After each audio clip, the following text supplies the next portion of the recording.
Please welcome Jeff Martin. He's worked every state, city, county, ocean, boat, human on the planet. That's what Kim said, right, Kim? Jeff's coming in to us live from his villa in somewhere. I don't know where that's at. It's actually close to Pryor and Tulsa and that kind of stuff. But welcome, Jeff. We see your screen, and if you can make that ready to run, you're should be ready to present. Thank you for showing up. Okay. Good audio. My screen says this meeting is being recorded. I guess I can click continue there. Okay. Are you seeing QSL cards up there? Mom. We are. Okay. Okay. I'm playing some slides of rare and exotic QSL cards while I talk.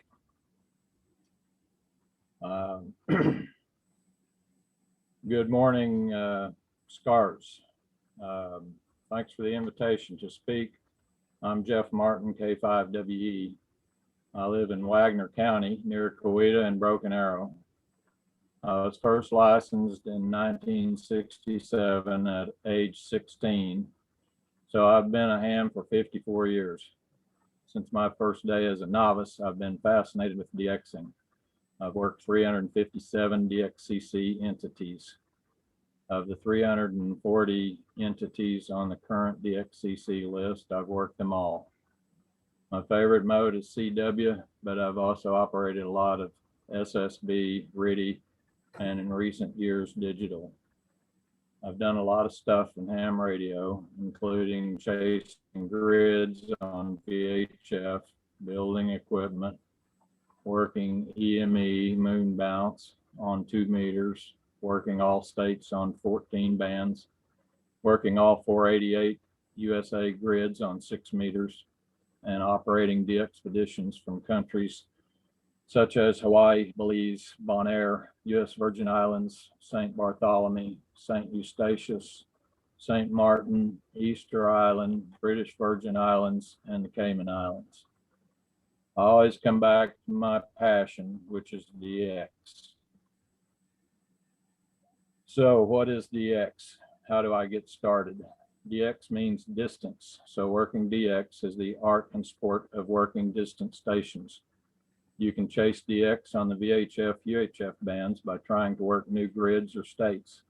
But I think what we are emphasizing today is the traditional pursuit of DX on the HF bands, which means working new DXCC countries, also known as entities. The first step is to get at least a general class license. This will give you the privilege to operate on a much expanded range of HF frequencies over the tech license. If you want to do serious DXing, start with an upgrade to general. It's not that hard. Okay, what equipment do I need? Well, any modern 100-watt low-band transceiver will get you started. The rig should have 2 VFOs so you can operate split when needed. That is, your transmit frequency is on VFO B and your receive frequency is on VFO A, for example. I would suggest not starting with a QRP 5-watt radio. It will only lead to frustration. QRP is fine, it's a challenge, but it's a specialized mode and difficult. Starting out, you will have much more success making QSOs with 100 watts than with QRP. Antennas are the most important part of your station. You can work a lot of stuff on a dipole or vertical, but the world will open up to you with a Yagi or beam of some kind. I would suggest you try to find a used tri-bander or 5-band Yagi as soon as you can. The 5-band wire hex beams are popular these days. I use one on my DXpeditions. They work good. Try to get your antenna up 35 or 40 feet. You will be amazed at what you can hear. Eventually, you'll probably want an amplifier. Spend your money on antennas first. Antennas are more important than the amp. The most important technique to learn in Dxing is listening. Tune the bands, listen, listen, listen. It's a great way to learn.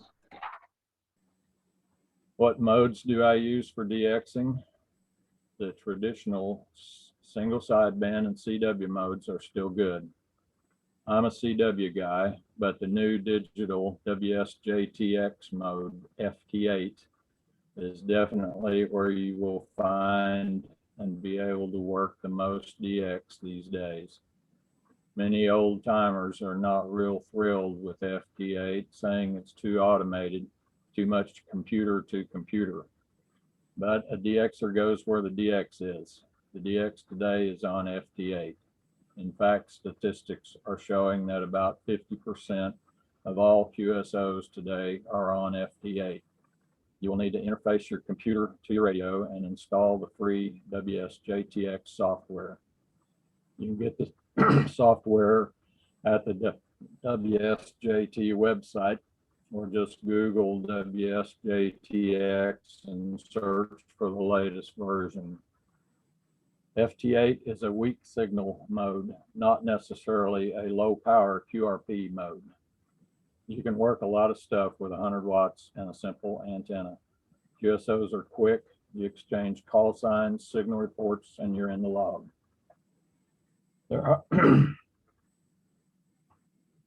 There are specific frequencies on each band for FT8, such as 14074, 18100, and 21074.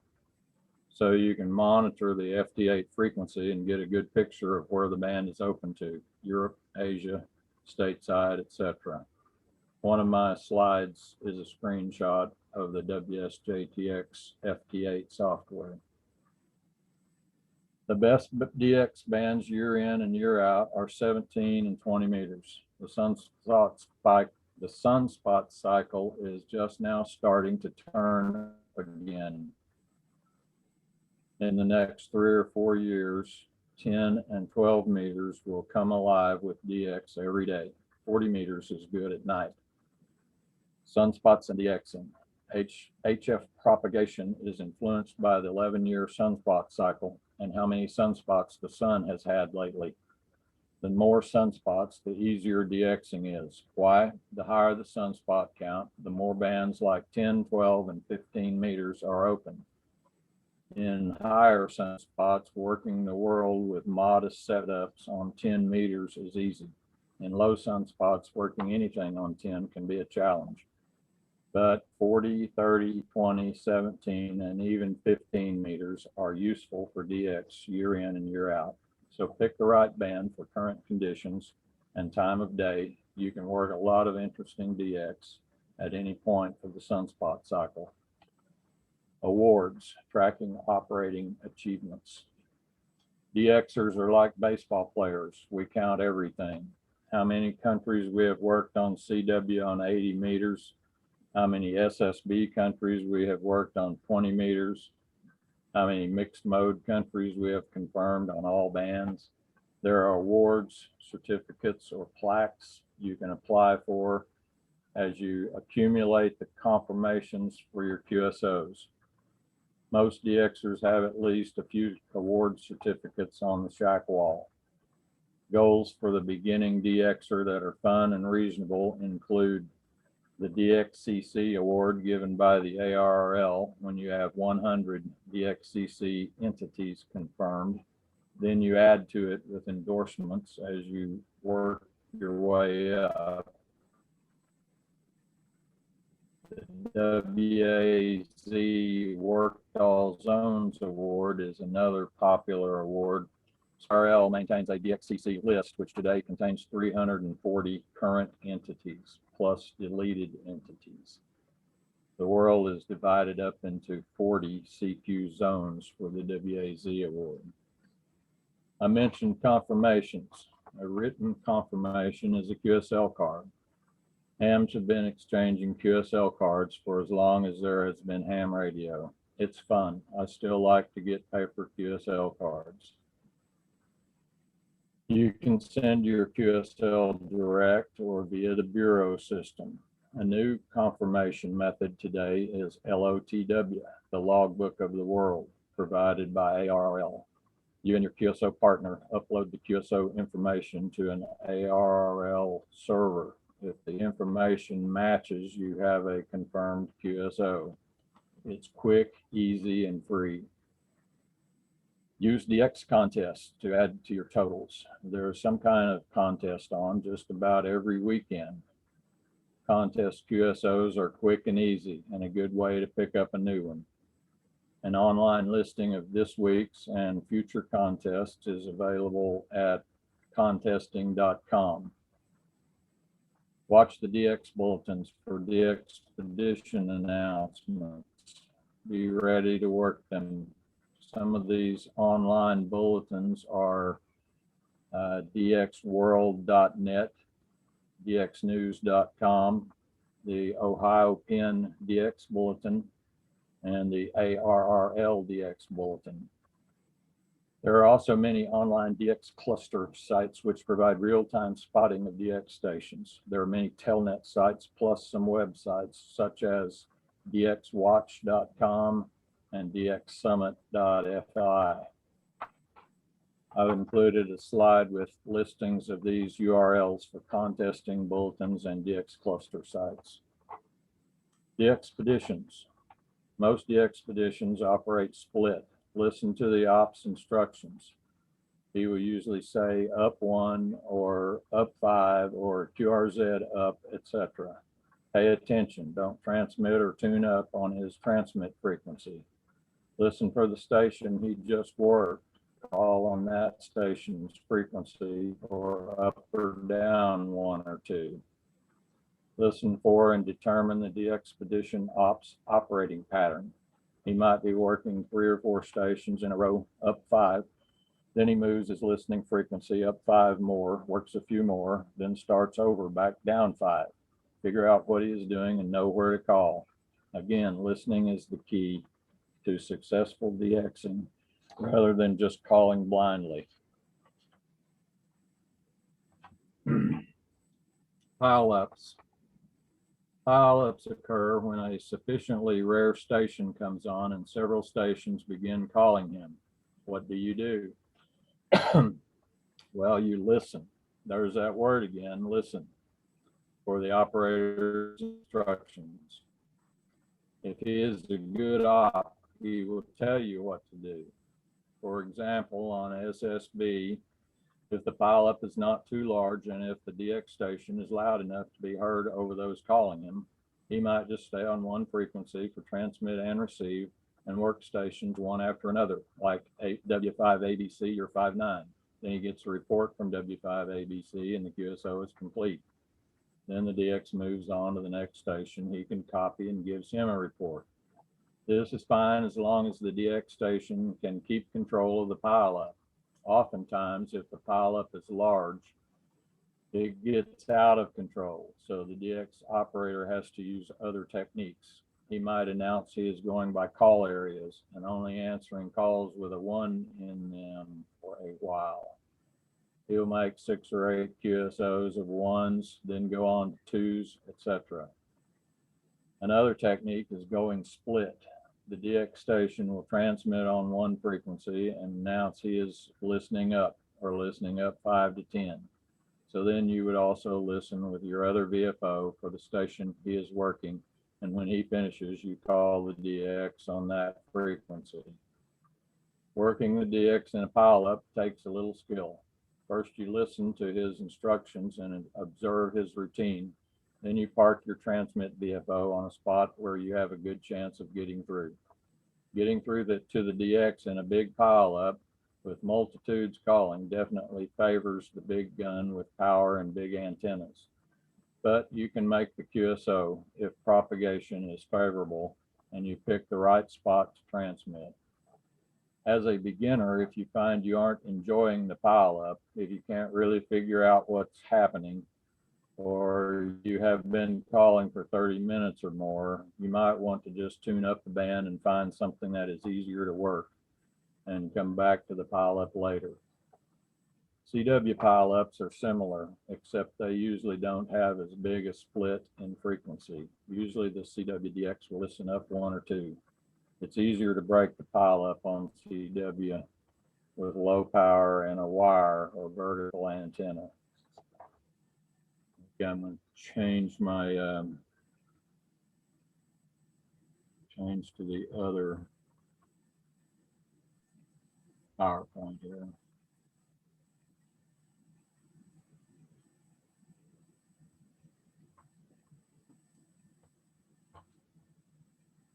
Okay, can you see this one okay?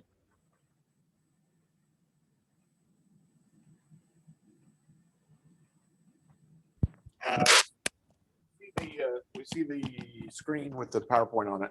Yep. And 1S1DX? Correct. Okay. Okay, I'm going to talk about a few QSL cards, since that's what we are after as Dx'ers. 1S1DX is a card from the Spratly Islands in the South China Sea. 3Y0PI is Peter the First Island down in Antarctica. 3Y5X is Bouvet, the second most rare country in the world. The last 2 or 3 expeditions to Bouvet have failed. The boat had trouble or weather and didn't make it and turned back. 7J1RL is Okino-Torishima. It's that is a country right there. The rock's barely out of the water. It's been deleted now. 8Z4 Alpha is the Saudi-Iraq neutral zone, which has also been deleted. And this is a pretty card from Nepal, 9N7AN. One of the newer entities is Swains Island near Samoa, KH8SI, pretty high on the needed list. This is a card from my operation on St. Bart's, FJ/K5WE. FO0XC Clipperton off of Mexico. HK0A8 Baja Nuevo in the Caribbean. That same group of operators next went to HK0AA Serrana Bank, a nearby island in the Caribbean. Palmyra K5P, a U.S. possession in the Pacific. This is another card from Palmyra K6LPL/KH5. And that is a picture of the DXpedition plane, which crash landed upon arriving on the island. All the DXpeditioners survived. The plane did not. It's still there. This is my card from Hawaii, KH6/K5WE. China for a long time did not have any operators, did not allow any operators. And one of the first that they did allow was BY4AA. And now there's lots of them on from China. Abu Ail is an island off of Yemen in the Red Sea. OE6XG/A, that has been deleted. And the rarest country in the world, P5/4L4FN, North Korea. This guy was a Russian that was working in North Korea for a period of time, and they let him get on the air. It's ham radio has always been very restricted. There have been very few operations from North Korea, probably less than 15,000 QSOs ever made from there. So it's right at the top of the wanted list for everybody. This is my card from Bonaire, PJ4/K5WE. And my card from St. Eustatius, PJ5. And my card from St. Martin, PJ7. SM0AGD stroke KH1 is now counts for Baker Howland in the American Phoenix was what it was back then. And this was Eric Solgeland from Sweden, a famous Dxpeditioner from the early days. And this was another of his Eric's operations from Bangladesh. My card from Belize, B31WE. My card from St. Croix in the Virgin Islands, KP2 stroke K5WE. Maldives, 8Q7AM in the Indian Ocean. BK9GN was one of my first kind of rare contacts with the territory of New Guinea, which has now been deleted and reformed as Papua New Guinea. The two countries merged. This was a group of missionaries that were there in New Guinea translating the Bible into the native languages. My card from British Virgin Islands, and my card from Easter Island, XR0YS. That was probably my favorite trip. I made 13,000 QSOs in 10 days. Had a lot of fun. It was a good trip, Easter Island. This is a group of Russians that operated from Myanmar, XY0RR. That's my card from the Cayman Islands, ZF2WE. ZL8R is Raoul Island in the Kermadec chain, possession of New Zealand.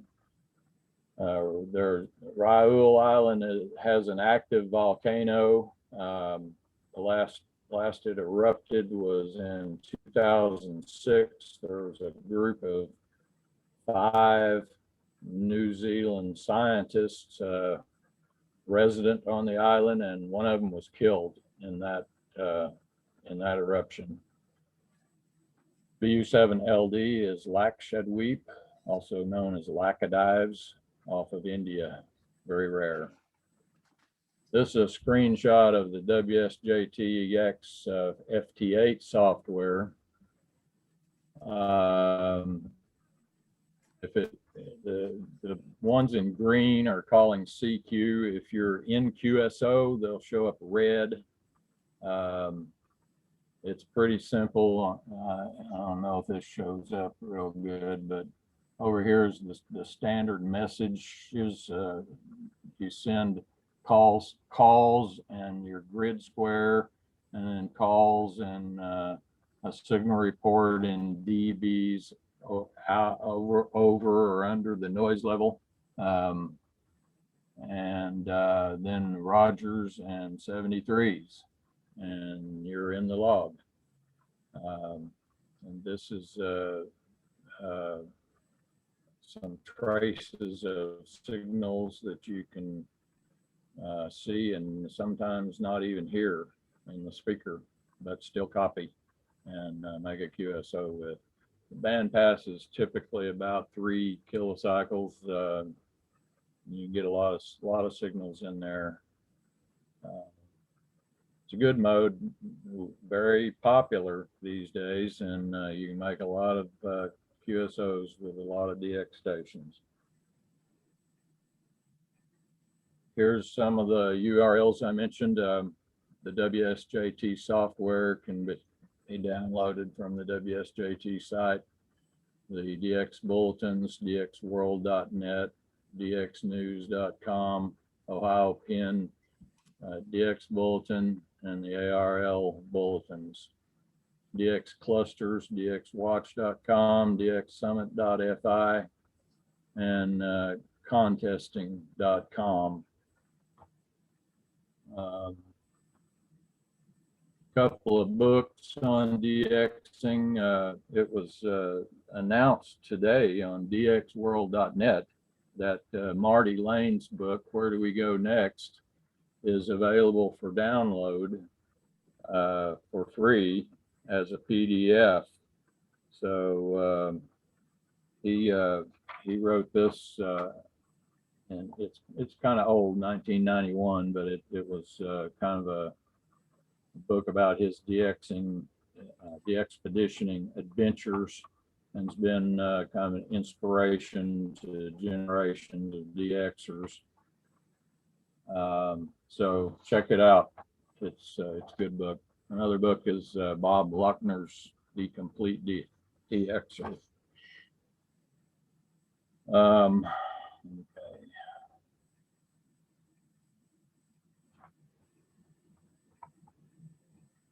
So, to conclude,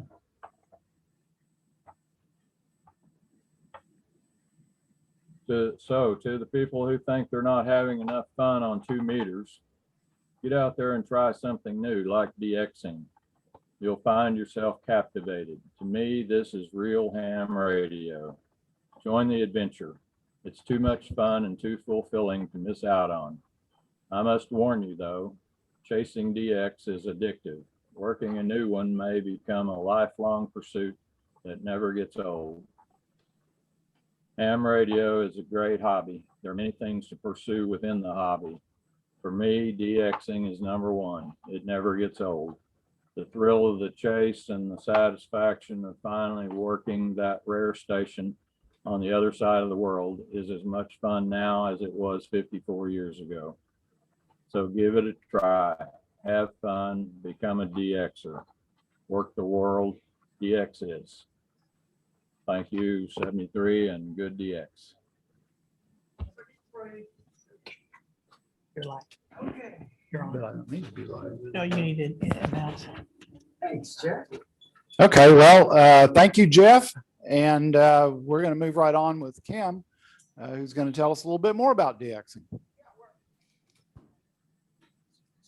This is Vox. It's always on, so you got to be careful.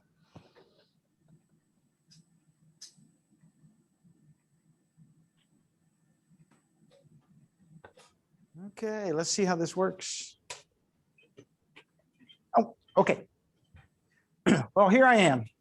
I'm the president of the Oklahoma DX Association. So, and kind of what got me into radio is a lot of the same things that Mark mentioned, or Jeff mentioned rather, and that is that there's just something magical about talking to somebody, communicating with somebody on the other side of the world, using a radio that produces about as much power as a 100-watt light bulb, a wire, some rarefied air, living in a place with a magnetic field, and a nice star nearby. There's just something about that I've always been captivated by. And so that was one of the things that kind of got me in, and I've always liked it. DX comes from a guy named Hugh Cassidy, WA6AUD, who would write little parable columns in the West Coast DX Bulletin many, many years ago. And there was a list of characters. There was the old timer. He was the guy who lived at the top of the hill. You'd always go to him. People, the locals, there were the QRPers, there was Red-Eyed Louie, and there's this cast of characters. And they would come, the QRPers were the ones that would come up with this great new idea, and they would go up, and the old timer was kind of an enigmatic fellow, patient and impatient all at the same time, would finally give you an answer that itself was enigmatic and then turn back to do whatever he was doing, and that would be that. So it was a fun call. And DX is kind of like, well, it's whatever it needs to be. So, well, why do we bother with this stuff? Does that show? I hope that shows up better for you than it does for me. But in any event, maybe, oh, that's better. Well, aside from the romance of talking to somebody else from a different culture on the other side of the world, there's just something about wireless communications over long distances. And it's part of our job as amateurs. There's this set of things. Why is there amateur radio? Communication and extension of the amateur's unique ability to enhance international goodwill. Can't ever have too much of that. And that's one of our jobs. That's one of the reasons we get this huge chunk of spectrum to use as we see fit. So, well, DX began with Marconi. December, what did I just say? I forget. Anyway, 1901, where he sent one way a signal from Poultney, Cornwall to Signal Hill in Canada. I want you to think about this for a minute because we already had transatlantic cables at the time. Why did we bother? The transatlantic cables had all kinds of technical issues. One of the technical issues was the signal rate was about 1/4 of a character per minute. There's technical reasons why. So Marconi saw that if I could do this faster, I will be rich beyond the dreams of avarice. He wasn't so much into radio, he was an entrepreneur. And so he wanted to show that, in fact, you could do this. You could go a long ways. You could talk a long ways. And in December 1901, he believed he had heard 3 dits sent from a special, horrifically expensive transmitter that he built in Poultney, Cornwall, to Signal Hill in Canada. Later analysis shows he probably didn't, but by 1903, he certainly did, and he was still the only one to have done it. It was all done with spark, and the thing was, well, how far will your station reach? Today, that's kind of a silly question. My station will reach to the other side of the world. I will reach to the moon and back. But back then, that was an important question. Typical stations that amateurs had could go 50 miles on a typical day. For a really good day, maybe 75. But they were spark transmitters, and we didn't have the kind of equipment that we have today. Their receiver was deaf as a post. Deaf as a post by our standards. Imagine the first guy that did this was Hertz, who did it kind of as a curiosity as a physicist. He had this spark transmitter and he had a tuned loop on the other side of the room. How did that receiver work? If he sent a spark, he saw a spark over there. That's how strong the signals were. By today's standards, they were astonishingly strong. Marconi had this thing called a coherer. I won't go into it, but it still required a very strong signal. It was a weird gadget. And so when you sent this spark, it would ring a tuned circuit. They understood tuned circuits, ring a tuned circuit, hooked to an antenna, very broad banded, but the coherer would all of a sudden conduct and you'd hear a click in your headphones. But once it conducted, it was stuck. So you had to tap it. So they had a little hammer that would vibrate against the side of this coherer. So what you actually heard was a buzz at the rate of that hammer. You couldn't send very fast. About the fastest anybody could go was about 15 words per minute because you couldn't determine the character elements any faster than that. Ham radio was going great until World War I. World War I came around and the military needed it, and the Navy in particular needed it, and all the ham stations were shut down. And I mean shut down. You had to have a seal applied by by some government official around your equipment. You had to take down your antennas. You couldn't even receive anything. That's what I meant by shut down. Afterwards, when amateurs finally got their privileges back, they were relegated to the wavelengths of 200 meters and less. Because everyone knew that at wavelengths smaller than 200 meters, it was worthless. There's no radio at wavelengths smaller than 200 meters. And so give them that.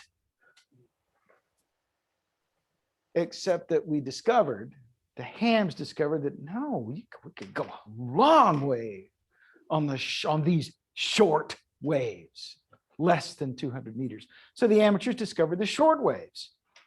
It had been known for a while that we had this ionosphere couple of physicists, by the name of Kennelly and Heaviside, one in the US, one in the UK, kind of simultaneously worked this out.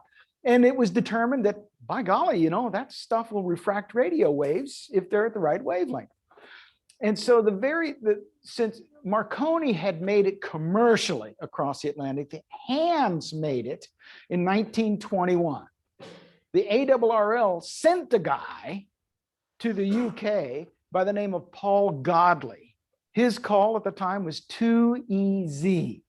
There were no prefixes. There were just numbers and a suffix because you couldn't talk to another country, so it didn't matter. It's simply because we couldn't go far enough. And if you were close enough to another country that you were talking to somebody in it, well, you knew where they were anyway, so there was no mystery. So he was sent to the UK with the latest in receiver technology, a super heterodyne receiver using vacuum tubes. He was sent there to receive signals from a specially set up transmitter in Connecticut, whose call was 1 BCG, and he heard him from December 7th to December 16th, 1921. That was the first successful known amateur spanning of the Atlantic. A bunch of other signals were heard, but the breakthrough was actually received technology. There were also problems with RFI to broadcast, AM broadcast radio. So, well, who's a Dx'er? We've kind of already covered this.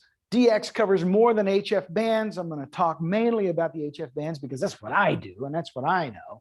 But there's a tremendous amount of stuff that goes on VHF and UHF. 6 meters. You can get Dx, you can do 100 entities on 6 meters if you really work at it. And we're coming into a time now when it's actually worth spending time with it. Because 6 meters is people think 10 meters is hard. 6 meters is harder. And then there's other things that can be done with VHF, which I'll cover briefly. But Dx, I want to make a point here. Dx is relative. Dx is relative to the wavelength and frequency that you're using. On VHF and UHF, Dx is like, several states away. Or it could be Earth, Moon, Earth, EME, kind of the ultimate Dx. I talked to somebody, in a different country by bouncing my signal off of the moon and back. That's pretty good Dx. So how do we go? There was one there. But okay, let's talk about antennas. We covered that briefly, but I'm gonna talk about antennas. There aren't any magic antennas. Anyone tells you they got the perfect antenna, turn around and walk away and save your money. There are no magic antennas, no isotrons, no super light bulbs. There are no magic antennas. Rule number 1. Rule number 2, there are no best antennas. There is not one kind of antenna that is the best antenna in the world, and you got to use that. There aren't any, none, zero, zip. Every antenna is a compromise in some way. Can you fit it in? Can you maintain it? How much money do you want to spend on it? Every antenna is a compromise. But there's another rule. Big antennas up high work better than small antennas down low. Sorry, size matters.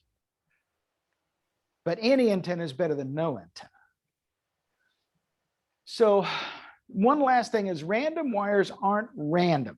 Mark, can I actually click on a URL with this gadget? I can try it. Okay. This is a neat page, and I put the URL up or go scan down a little bit. Scroll down. Oh, okay, here we are.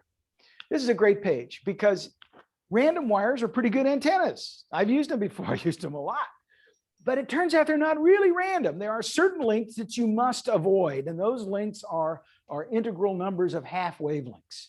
Because if you don't avoid those, you're going to have trouble getting it to tune. You're at a very high impedance point, and antenna tuners don't like that. So this is a great page that talks about if you want to cover these bands or this band or this band, anywhere in the white are lengths to avoid. Don't use those. Don't use those because you're going to invite problems. So let's go back to the presentation. I just wanted to show you that. It'll be in the presentation. Also on our antenna. Huh? Oh, okay, great. Okay. Excellent. So let's go to the next one here. Okay. Here's a very interesting guy. Jim Richardson from the Oklahoma DX Association. This is his station. It's a modest DX station. Let's take a look at it. Well, first you got to have an operator. There he is. It's an older set of stations. It's with an old computer.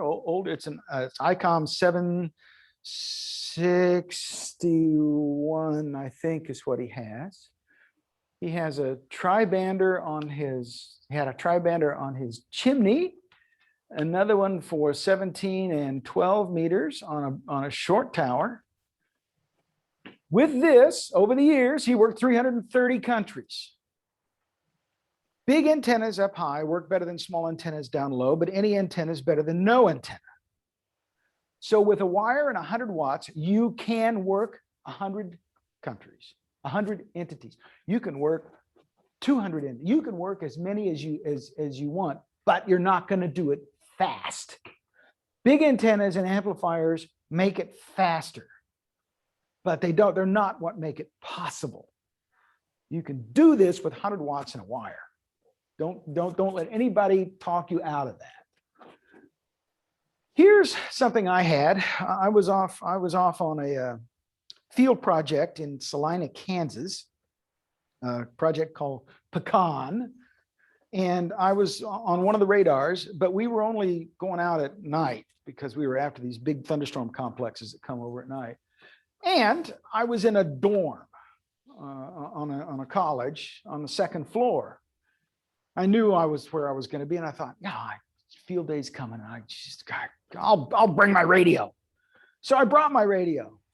Here's my TS930S. There's my keyer. There's my tuner. There's my paddles. There's the laptop that I had. That's what I had.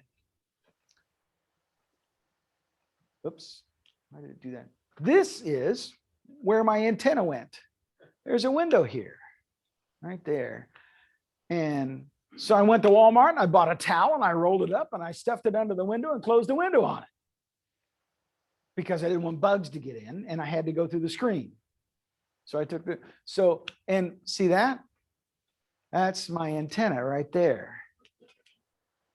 Here's a little 9-to-1 transformer that I bought. Here's the counterpoise. And here's the antenna going out to a tree, magnet wire. I made it in a couple hours. I got this whole thing set up in a couple hours. What did I do with it? I worked field day. My goal was to make 100 contacts on field day one evening because I knew we weren't going to go out that night. Being a meteorologist, we can forecast the weather. Don't let anybody fool you. And so I could do this on field day, but other evenings and other days when I wasn't deployed, I would work some DX. And this was several years ago. So the sunspots were in the tank, but I could still work the DX. I probably had 6 or 7 DX stations just in the time I had to operate with this setup. So simple works. You don't need the latest and greatest and most expensive and highest power amplifier and Yagis at 300 feet to make it go. You can do it with this. Technique is worth a lot. It's the technique that will get you the contacts. Jeff covered a little bit of it. It comes with experience. Listen. You got to listen. We have 2 ears and 1 mouth for a reason. You've got to listen. On CW, which is my preferred mode, the DX station is usually about 2 to 5 kilohertz below the pileup. If it's a rare station, as Jeff pointed out, it's going to operate split.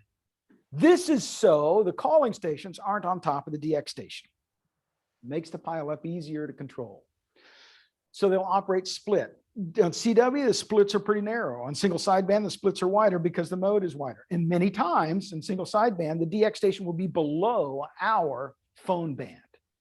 Why would they do that? So we're not on top of them. Because the US by far has the most active amateurs in the world. And so then that pile up will be up like somewhere in the phone band someplace, maybe 20 kilohertz away. So when you run across this roaring mob, that's a pileup.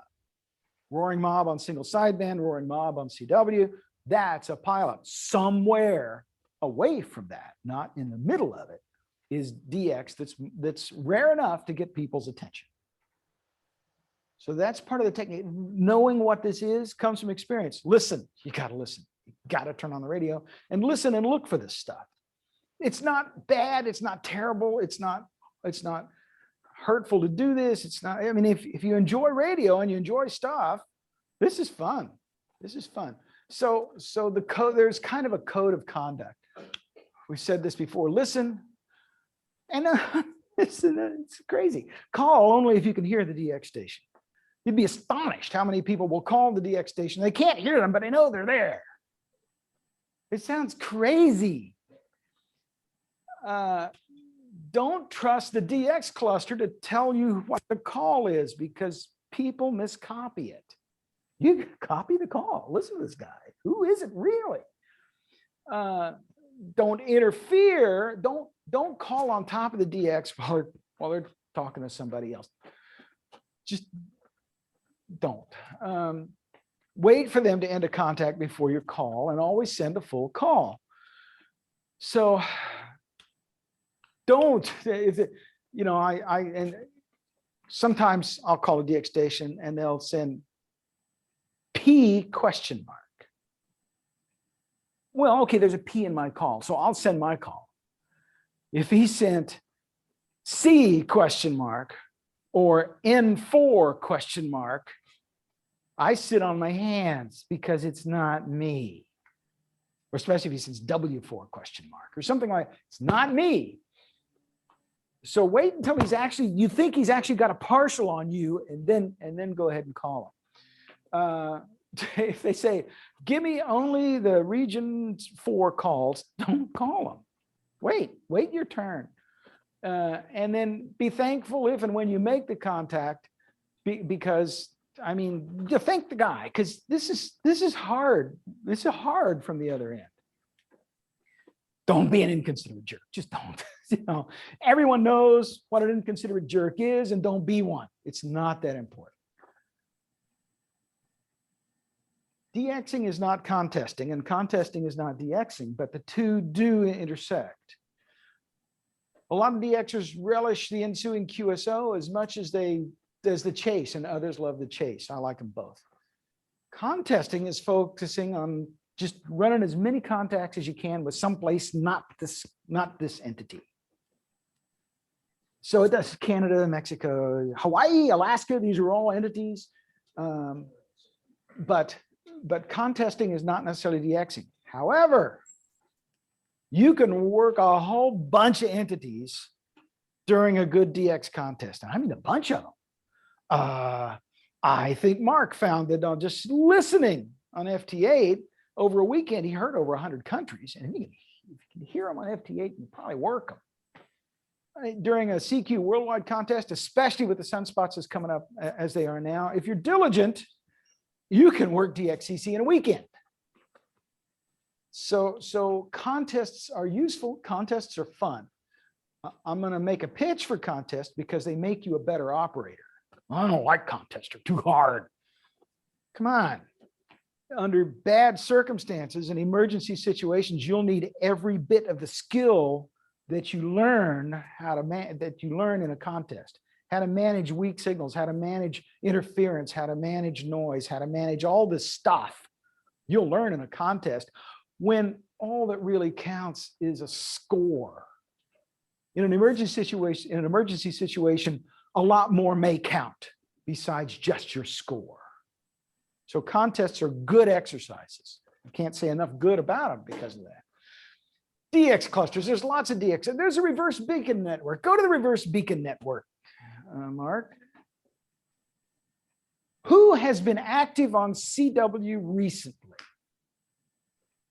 Okay. Bing. Anybody else? I don't care whether you were fast or slow, or whether you're just on for a while. Okay, let's put Bing. All right, go to go to DX spots. Up by the, no, not downloads, DX spots. No. Wow, there he is, right there. NI5G. You were. Actually, let's go to DX spots. It's right below the green line, reverse beacon network. It's the second one to the right. Here. It's this. Okay. Click on. Okay, put in Bing's call sign.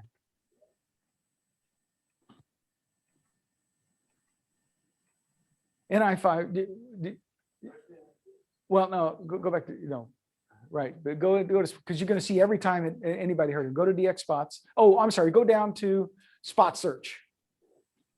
Now put an NI5G and search. Well, okay. The only one that heard you when you're on, oh, that's why. On the 11th of June was KD7YZ. Go to W5RG.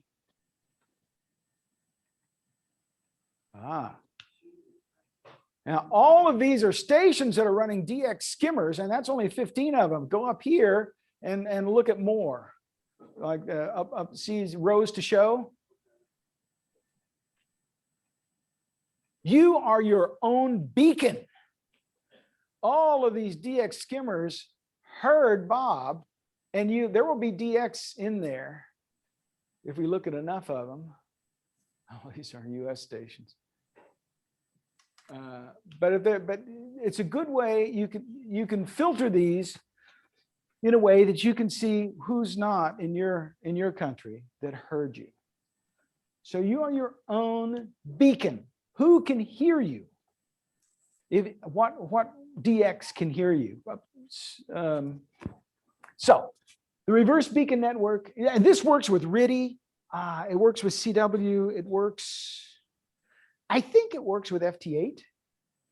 So any of those modes, you will be spotted by the skimmer stations. Who are you going to look for? H7. Who's that? AZQ? Oh, okay.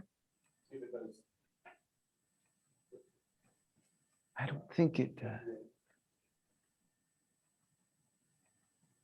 Okay, no, it does not. It does not.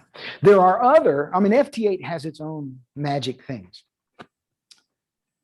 QSLing, come on, use logbook of the world. Now, I love getting QSLs from exotic places. And that's how everybody used to do it. But it's 2021. Yeah, but this is 2020. And I still enjoy it, but it costs money. It costs money because it's going to cost you $1 to send the card someplace. And you're going to have to, because there are so many of us compared to the desirable DX out there, you're going to have to throw in a couple of $3 into that envelope because they have to buy their cards, they have to maintain their station off, and they have to provide the postage on the way back, which is often more expensive there than it is here. So let's, your cards aren't free. You're supposed to, if you do this with QSL cards for DXCC, you're going to be spending upwards of $500 on getting those QSL cards back, and you won't get every one back.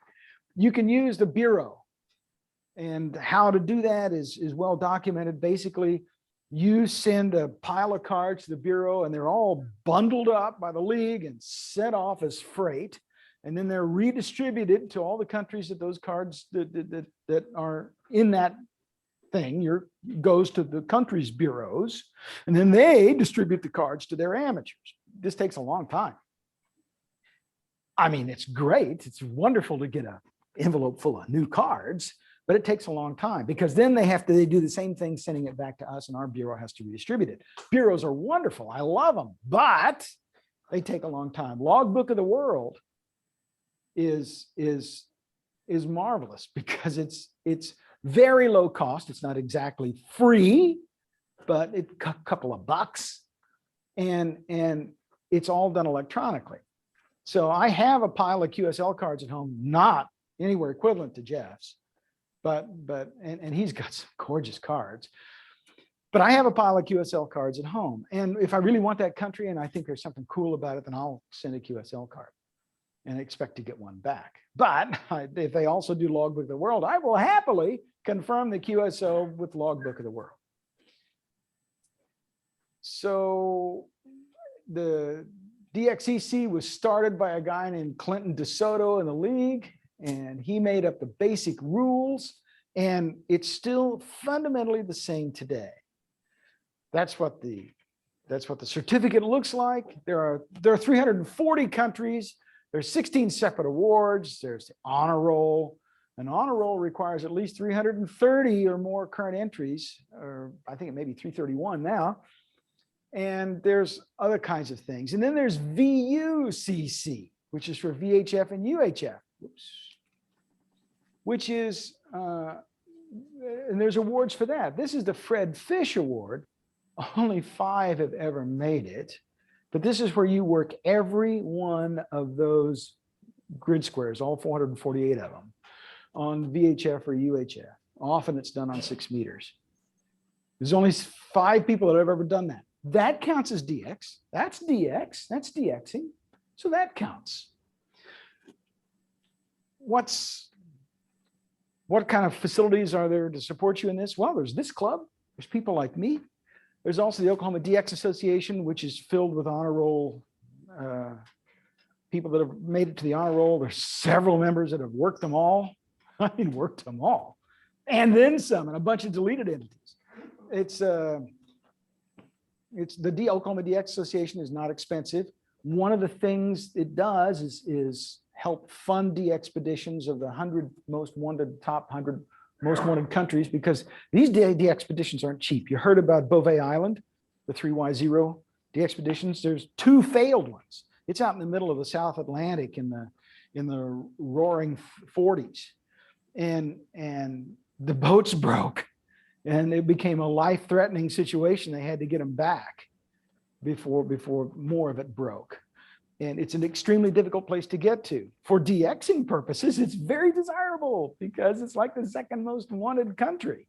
You want to make it to honor roll, you got to get all these guys. So it's a competitive thing in that regard. But these things are hideously expensive. I believe there was the latest really big one that failed was racked up a bill of something like $700,000. So this isn't just, bringing your radio with you to Cancun on your vacation. These are like dedicated operations. So that's part of what DX clubs do. I'm the president. Obviously, if you'd like to become a member, talk to me. There's some books on DXing that I will. There's the Complete Dx'er, which Jeff mentioned this. And this is a great book. It's just a great book. It's a fun read. It's well written. There's another one called DX Power.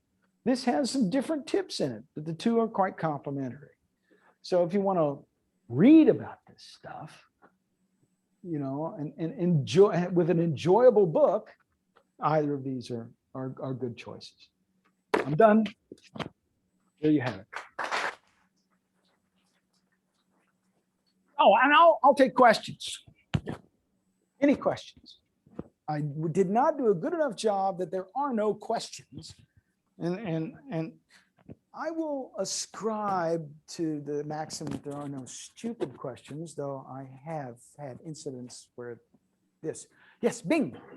I just wanted to piggyback on that. I think that Dxing is also a part of history. Oh, yeah, clearly. One of my greatest contacts and cards was from Georgetown before they all committed suicide. Oh, jeez. And they wrote, he typed a letter like on my card. And it just, it brings chills every. Jonestown. Jonestown, Yeah. yes. It's different. Yes, Jonestown. So it's part of history. Yeah, I mean, there was one back here, yeah. Yeah.